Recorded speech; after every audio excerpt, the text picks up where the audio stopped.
Vasily Kandinsky, an educated lawyer, moved from Russia to Munich to study art. At that time, at the turn of the century, Munich was considered one of the leading art cities in Central Europe, which magically attracted artists from all over the world. With his new artist friends, Gabriele Münter, Alexei Yavlensky and Franz Marc, an enormous art movement developed under Kandinsky's strong influence. The non-figurative art, it all started right here over 100 years ago. In order not to forget these places and to capture the spirit of the time, I record the final traces where these artists worked and lived, and all of that flows into my art, in my street prints.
Since the year 2000, I've made street prints in more than 90 cities worldwide.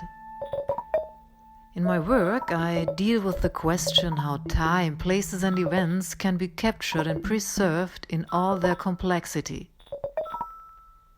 In New York, 20 years ago, I developed my street prints, a specific method of making invisible traces of the past visible again, depicting them authentically and placing them in a current contemporary context.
In 1999, Münter bought a house for herself and Kandinsky in the foothills of the Munich Alps.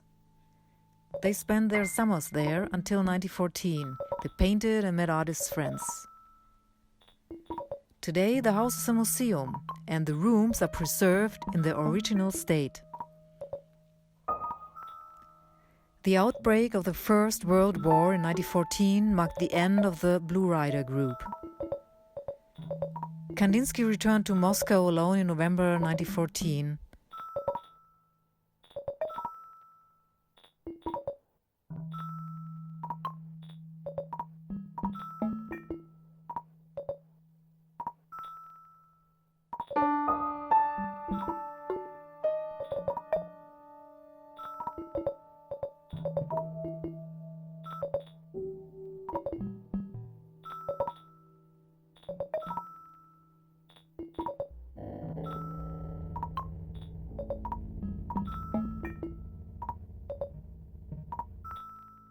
Later, Kandinsky went to the Bauhaus in Dessau, Germany, as a professor and then to Paris, where he died in 1944. After the separation from Kandinsky, Münter traveled northern Europe with longer working stays in Stockholm, Copenhagen and others. She returned to Murnau by Munich in 1931, where she lived mainly until her death in 1962.